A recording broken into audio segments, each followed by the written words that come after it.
Hello everyone, स्वागत है आपका अपने YouTube channel study with V में।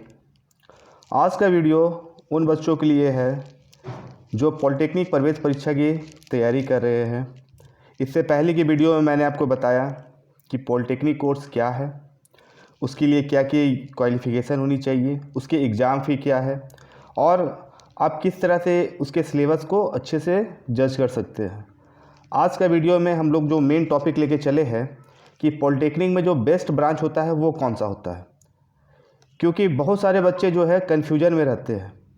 अभी अभी वो 10th का जो बोर्ड एग्ज़ाम दिए हैं और पॉलिटेक्निक की तैयारी शुरू कर दिए हैं, लेकिन उन्हें ये नहीं पता कि उनके लिए बेस्ट ब्रांच कौन सा है, क्योंकि पॉलिटेक्निक में बहुत सारे ब्रांच होते हैं।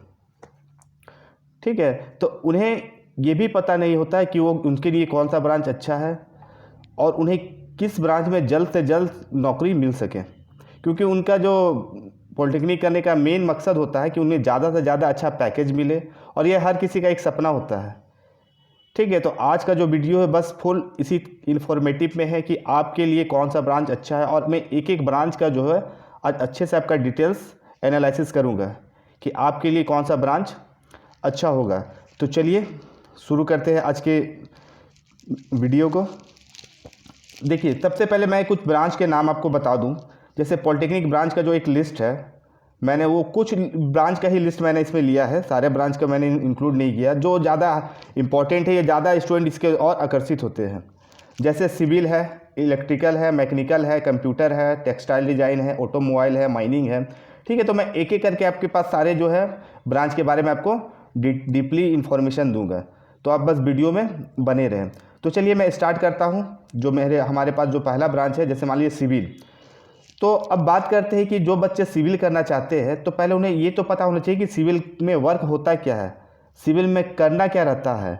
तो सिविल ब्रांच की अगर हम बात करें तो उसमें जो है आपका घर का नक्शा हो गया, रोड का नक्शा हो गया, पुल का नक्शा हो गया, या इन सब चीज़ों का डिज़ाइन बनाना हो गया, ये काम इस पर आता है। ठीक है, सिविल जो है एक स्टेट लेवल की वैकेंसी ज़्यादा आती है इसमें। इस चीज़ को आपको ध्यान में रखना है कि सिविल में जो है स्टेट लेवल की वैकेंसी बहुत आती है। जैसे मान लीजिए कोई भी स्टेट से बिहार हो गया, बिहार जेई हो गया, झारखंड जेई हो गया, ठीक है, उत्तर प्रदेश जेई हो गया। तो इसे जेई यानी कि जूनियर इंजीनियर जिसे बोलते हैं, इसे ओवरसियर भी कहा जाता है। जूनियर इंजीनियर या फिर ओवरसियर, इनका काम रहता है कि ये गाँव में सड़क बनाना हो गया, नाली बनाना हो गया, पुल निर्माण हो गया, ये सब जो है इनके अंतर्गत आते हैं। ये लोग क्या होते हैं ना कि इन सब चीज़ों का कॉन्ट्रैक्ट पास करते हैं। ठीक है, कौन करते हैं? तो जो सिविल इंजीनियर रहते हैं, जिसे हम क्या बोलते हैं, जिसे हम जेई बोलते हैं। अगर आप इसे रेलवे में देखिएगा तो इस रेलवे में इसका वैकेंसी जो है वो नाम मात्र है, मतलब कि समझिए इसका रेलवे में कोई वैकेंसी है ही नहीं।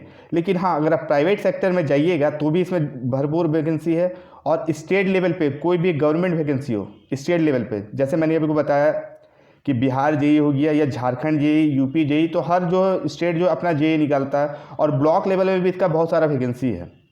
तो सिविल आपके पास जो कन्फ्यूजन होगा वो दूर हो रहा है कि मान लीजिए अगर आप रेलवे की तैयारी करके आप सोच रहे हैं कि हम सिविल ले लें, तो रेलवे में इसका कोई ग्रोथ नहीं है। रेलवे में इसकी वैकेंसी नाम मात्र की निकलती है। क्लियर? इसकी वैकेंसी कहाँ है? तो स्टेट लेवल पे बहुत अच्छी आपको देखने को मिलेगी, और इसमें जो है ना आपका जो सैलरी वगैरह है बहुत अच्छा खासा है। और एक और बात मैं इसमें एक्स्ट्रा ऐड करूँ, इसमें आउटी बहुत है। अब मान लीजिए कॉन्ट्रैक्ट पास करना या आपके अंदर में अगर आ गया है तो आप समझ ही रहे कि इसमें सोर्स ऑफ इनकम कितना बढ़ जाएगा आपका। तो हालांकि उन सब बातों पे मैं बात नहीं करूंगा, वो एक अलग टॉपिक हो गया है। अब चलिए अपने बढ़ते हैं, अगला जो हमारे पास ब्रांच का लिस्ट है वो है इलेक्ट्रिकल। अब देखिए, ये जो है ना इलेक्ट्रिकल, ये सरकारी जॉब की जो ना फैक्ट्री है। ठीक है, इलेक्ट्रिकल जो है ये सरकारी जॉब की फैक्ट्री है। आप नॉर्मल सा चीज़ देख लीजिए, मान लीजिए रेलवे को ही लेते हैं हम लोग, तो आने वाले डेट या जो अभी जो डेट चल रहा है ना, उसमें रेलवे में जो भी ट्रेन चल रही है सब इलेक्ट्रिक पर निर्भर है। ठीक है, और रेलवे इसके लिए बहुत सारे वैकेंसी भी निकालती है, जैसे रेलवे ड्राइवर हो गया, रेलवे टेक्नीशियन हो गया, रेलवे जेई हो गया। इसके साथ साथ जो स्टेट लेवल की बिजली विभाग की जो नौकरी आती है ना, वो इसी के अंतर्गत में आती है, इलेक्ट्रिकल। तो गवर्नमेंट जॉब के लिए अगर आप क्लास में हैं और आपको लग रहा है कि अगर मैं पॉलिटेक्निक करूं, कौन सा ब्रांच लूं, तो आप आंख बंद करके इलेक्ट्रिकल लीजिए। ठीक है, इलेक्ट्रिकल में ये है ना कि इसमें इसीलिए आपको बोला जा रहा है ये सरकारी जॉब का ना फैक्ट्री है, इसमें बहुत सारे जॉब है। ठीक है। इसमें जॉब की संभावना बहुत सारी है। जिस तरह सिविल में अगर आप मान लीजिए कि स्टेट लेवल पे जाइएगा तो इसमें बहुत सारी वैकेंसी है, उसी तरह इलेक्ट्रिकल में क्या, रेलवे में बहुत सारी वैकेंसी है। रेलवे के साथ साथ सरकारी जो भी महकमा है उसमें बहुत सारी वैकेंसी है। अब जैसे मान लीजिए मैं आपका आगे बढ़ता हूँ, पहले चलिए एक एक करके थोड़ा सा डिटेल और करता हूँ, फिर मैं आपको एक समरी बता दूंगा कि हाँ और क्या बेस्ट हो सकता है आपके लिए। आगे बढ़ते हैं, जैसे मान लीजिए मैकेनिकल, तो मैकेनिकल की बात करें तो इसमें रेलवे की वैकेंसी जो है ना वो बहुत कम है, ठीक है, लेकिन इसमें सरकारी नौकरी बहुत ज़्यादा है। रेलवे का फॉर्म जो है इसमें कम है, लेकिन इसमें क्या है, इसमें सरकारी नौकरी की जो है बहुत ज़्यादा डिमांड है। तो ये तीन जो ऊपर में आपको दिख रहा है, सिविल, इलेक्ट्रिकल और मैकेनिकल, ये तीनों ब्रांच जो है ना बहुत अच्छा है, बहुत लाजवाब है। अब डिपेंड करता है आप में, ठीक है, कि आप किस और जाना चाहते हैं, आपका जो गोल है वो किस और है, प्राइवेट जॉब में है या आपको जल्द से जल्द सेटल होना है या आपको थोड़ा सा टाइम है आपके पास, ठीक है। इसके बाद अगर मैं आगे बात करूं तो आगे हमारे पास है कंप्यूटर। कंप्यूटर से आप भली भांति परिचित हैं, इसके बिना तो कुछ है ही नहीं, ठीक है। आने वाले टाइम और अभी के टाइम में तो ये भी एक अच्छा ब्रांच है। इसके बाद चलिए टेक्सटाइल है। टेक्सटाइल ली जाए तो टेक्सटाइल है क्या, यह भी, इसमें भी जो वैकेंसी है ना ये भी फुल्ली प्राइवेट है, ठीक है। इसमें आपको जो गवर्नमेंट का है ना कुछ वैकेंसी है ही नहीं, मतलब तो टेक्सटाइल क्या है, फुल्ली प्राइवेट है। इसमें सरकारी का कोई चांस ही नहीं कि इसमें कुछ सरकारी जॉब भी होगा। इसमें जो है ना आपका एक्सपीरियंस बेसिस जॉब है। मान लीजिए स्टार्टिंग में मगर आपको सैलरी मतलब कि बहुत कम मिले, लेकिन जैसे जैसे आपको एक्सपीरियंस होगा तो मेरा यकीन मानिए इसमें जो आपका सैलरी है ना वो लाखों तक चला जाता है, ठीक है। तो इसमें मेन है आपका अनुभव। और टेक्सटाइल ही एक ऐसा जॉब है जो आपको विदेश, यानी कि आपको जो विदेश जाने का भी मौका देता है, क्योंकि इसमें क्या होता है ना कि एक कंट्री दूसरे कंट्री से रिलेट करके जो बिजनेस करती है ना, तो बस आपने उसको चैन रूल वाला काम आपको करना पड़ता है, मीडिएटर का। तो आपका डिज़ाइन वगैरह इसी में आता है टेक्सटाइल। तो हो सके इसमें स्टार्टिंग में आपको सैलरी वगैरह कम मिले या फिर हो सके ना भी मिले, जैसे जैसे आपको अनुभव होते रहेगा वैसे वैसे इस ग्राउंड में जो है आप अपने आप को महारथी साबित करते जाइएगा। तो आने वाले जो भी ब्रांच है इसके बाद, जैसे ऑटोमोबाइल हो गया, माइनिंग हो गया, ठीक है। देखिए यहाँ पे इलेक्ट्रॉनिक्स है, ठीक है, इलेक्ट्रॉनिक्स एंड कम्युनिकेशन, और एक है इलेक्ट्रिकल। तो इसमें कंफ्यूज मत होइएगा, क्योंकि बहुत सारे बच्चे ना इसमें कंफ्यूज हो जाते हैं। ये इलेक्ट्रिकल है, ठीक है, और ये इलेक्ट्रॉनिक्स एंड कम्युनिकेशन है। तो यहाँ कंफ्यूज मत होइएगा, जब आपका फॉर्म भरा जाएगा ना काउंसलिंग का तो वहाँ कंफ्यूज मत होइएगा। ये एक अलग अलग डिपार्ट है, इलेक्ट्रिकल और इलेक्ट्रॉनिक्स। उसके बाद इन्वायरमेंटल हो गया, ठीक है, एरोनॉटिकल हो गया। तो ये सब ब्रांच से आपका पॉलिटेक्निक के अंतर्गत आते हैं।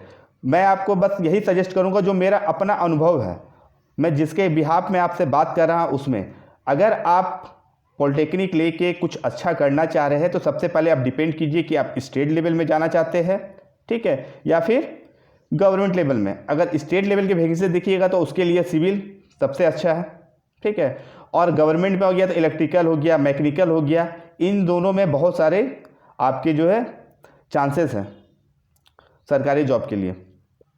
तो ये था आपका, जो भी आप डिपार्ट लेना चाहे आगे चल के, जो भी ब्रांच लेना चाहिए उसके बारे में। और इस वीडियो में ना मैं आपको इसके सिलेबस के बारे में बताऊंगा।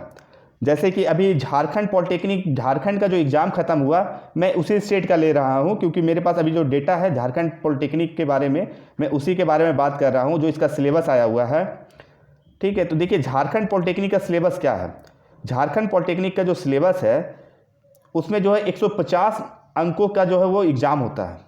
और ये एग्ज़ाम कैसा होता है ये आप सबको पता है, ये OMR सेट में होता है, ठीक है। ये OMR सेट में होगा, बहुवैकल्पिक 150 अंकों का होगा, जिसमें जो ईच नंबर जो है ना, ईच क्वेश्चन 1 मार्क्स का है। और जो बच्चे पॉलिटेक्निक का एग्ज़ाम बहुत ध्यान से पढ़ रहे हैं ना, उनके लिए ये चीज़ ध्यान देना है कि यहाँ पे नेगेटिव मार्किंग होती है। ये बात हालांकि आपको पता होगी, 0.25। इसका मतलब ये होता है ना कि अगर आप किसी क्वेश्चन का आंसर दिए हैं और अनफॉर्चुनेटली वो आंसर गलत है, तो आपका क्या है ना 0.25 नंबर का पेनल्टी लगेगा। मतलब कि अगर आप 4 क्वेश्चन गलत कर रहे हैं ना, तो आप ऐसे ही 1 नंबर माइनस में चले गए हैं। तो इसमें ये चीज़ भी आपको ध्यान में रखना है कि जो क्वेश्चन आपको आ रहा है, जहां आपको डाउट हो रहा है, उस क्वेश्चन को मत छूइए। 150 में अगर आपको 70-80 क्वेश्चन ही आ रहा है ना, तो आप उतना ही टच कीजिए। पूरा अगर 150 में 150 करने जाइएगा ना, तो आपका रिजल्ट हो गया पहले ही, आप ये समझ के आ जाइए। मतलब हम समझ ही रहे होंगे मैं कहना क्या चाह रहा हूँ। तो पूरा 150 क्वेश्चन टच करना भी बेवकूफ़ी है। अगर आपको आ रहा तो आप कीजिए, लेकिन नेगेटिव मत मारिए, नेगेटिव मार्किंग से आपका स्कोर खराब कर देगा।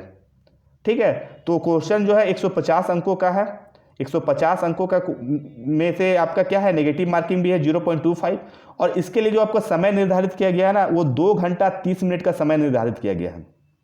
इसको भी ध्यान में रखना है।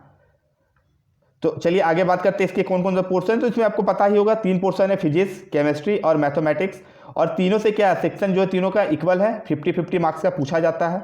अब फिजिक्स में क्या पढ़ना है, तो देखिए फिजिक्स में क्या क्या पढ़ना है, उसके लिए मैंने आपके लिए एक शॉर्ट में वीडियो बना दिया है।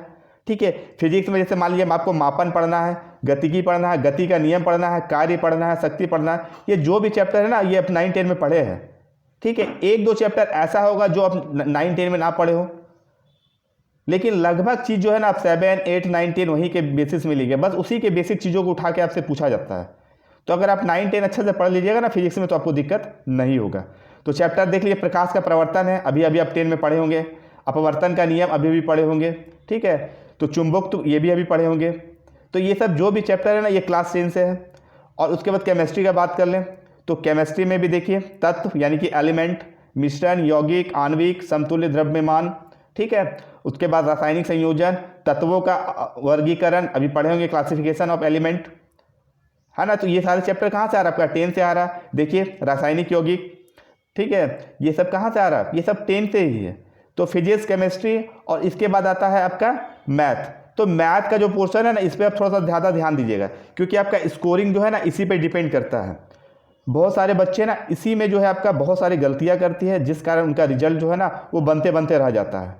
देखिए मैं आपको बता दूं कि आपका जितना अच्छा स्कोर होगा ना, उतना अच्छा आपको डिपार्ट मिलेगा। जैसा कि मैंने आपको पिछले वीडियो में बताया था, जिसमें पॉलिटेक्निक कोर्स क्या है, पॉलिटेक्निक के लिए क्या क्या योग्यता होनी चाहिए, उसकी एग्ज़ाम फी क्या है, तो मैंने उसमें आपको क्लियर किया था कि इसका जो है 3 डिपार्ट है, गवर्नमेंट, सेमी गवर्नमेंट और प्राइवेट। गवर्नमेंट वाले में आपका डिपेंड करता है आपका स्कोर।